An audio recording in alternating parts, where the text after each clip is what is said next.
Selamat pagi, siang, sore, malam untuk semuanya. Kami dari kelas keamanan data G akan mempresentasikan materi tentang elliptic curve cryptography. Sebelumnya, perkenalkan anggota kelompok kami. Yang pertama ada Berliana Nala Cantika dengan NIM 67 2019 146. Lalu ada saya sendiri, Dian dari Sekiahi Ninja Sorosa Putri dengan NIM 67 2019 155. Kemudian ada David Ari Wicaksono dengan NIM 67 2019 307.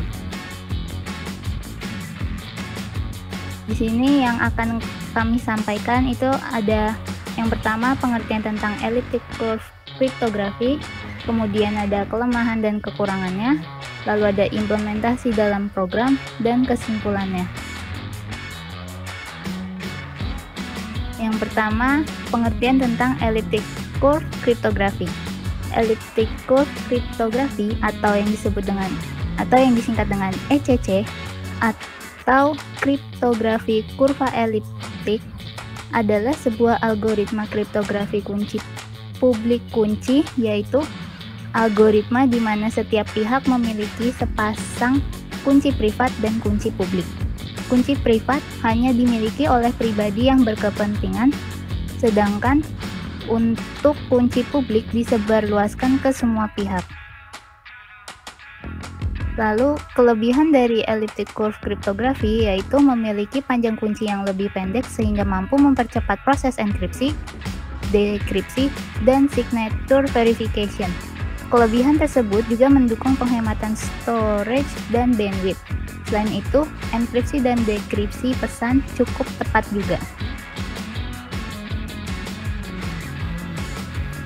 Selanjutnya, untuk kekurangan elliptic curve cryptography yaitu dibandingkan dengan algoritma simetris, kecepatannya lebih rendah. Pada tingkatan keamanan yang sama, kunci yang digunakan ECC lebih panjang. Next.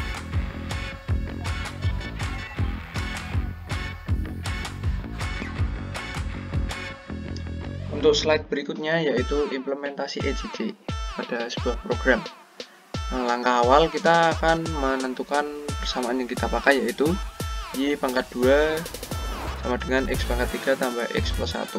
Setelah itu kita menentukan bilangan prima acak, itu kita mengambil 139. Setelah itu kita mencari anggota himpunan dari bilangan prima di atas, yaitu dengan menggunakan fungsi titik, dan akan mengeluarkan output seperti di bawah ini sampai ke sini. Setelah itu kita menentukan private key yang akan diterima si penerimanya, yaitu 2. Setelah itu kita mengambil titik awal kurva P yaitu 131,71, dimana 131,71 ini diambil dari anggota himpunan bilangan prima 139, yaitu ada di sini ya, ini. Setelah itu kita akan menentukan public key. Nah, public key ini dia didapatkan dari hasil kali K dengan P, dimana 2 dikali dengan titik awal kita tadi yaitu 131,71, lalu akan mengeluarkan output 62,59 atau 62 dengan nilai X, 62 dengan nilai Y nya 59. Setelah itu kita memasukkan string pesan atau pesan yang akan kita enkripsi, yaitu kita mengambil kamdat Selasa. Nah, setelah itu akan dilakukan proses enkripsi. Di awal fungsi enkripsi ini kita menentukan titik-titik KKP yang digunakan sebagai titik pengenkripsian, dimana KKP ini didapatkan dari hasil K dikalikan dengan KP, yaitu 2 dikali dengan 62,59 maka akan didapatkan 62,80. Setelah itu kita menentukan titik awal proses dekripsi, yaitu dari KP tadi, yaitu 62,59 ini. Setelah itu kita mengambil header titik KP yang dijadikan sebagai karakter. Nah, ini merupakan output dari karakter yang kita cari di sini. Nah, ini sebelumnya untuk menentukan titik-titik KKP yaitu menggunakan fungsi kali, sedangkan untuk menentukan titik awal proses dekripsi yaitu KP menggunakan fungsi kali juga di sini. Setelah itu, setelah kita mengambil header, kita mengambil titik absis dari KKP. Titik absisnya yaitu 62. 62 akan kita konversikan dalam bentuk biner, yaitu akan menjadi 1111110. Setelah itu kita mengambil pesan kita tadi yaitu kamdat Selasa. Kamdat Selasa itu kita konversikan ke dalam bentuk ASCII, yaitu dalam bentuk angka. Nah, setelah itu kita mengubahnya lagi ke dalam bentuk biner yang akan diproses di sini. Setelah dikonversikan ke biner, kita akan mengeksorkannya dengan titik absis tadi dengan masing-masing nilai atau dengan perhitungan seperti di bawah ini, dengan outputnya menggunakan fungsi yang ada di sini. Setelah itu kita akan mendapatkan hasil desimalnya, ini 85. Setelah itu kita akan konversikan lagi dalam bentuk ASCII, maka akan didapatkan karakter ini U_SZ_C M kurung R underscore M underscore. Setelah itu kita akan menambahkan titik headernya atau header dari titik KP tadi dengan pesan yang barusan terenkripsi, akan menjadi seperti di bawah ini dengan fungsi ini mm tambah head akan mengeluarkan nilai mm di sini. Setelah itu kita masuk ke fungsi dekripsi. Di sini kita akan memisahkan header dengan pesan aslinya, yaitu kita akan memisahkan headernya yang tadi dengan pesan yang barusan terenkripsi dengan fungsi split m ini. Kita akan menghitung titik KP dengan K untuk mendapatkan titik-titik pesan dengan fungsi kali di sini, lalu akan mengeluarkan output seperti di bawah ini.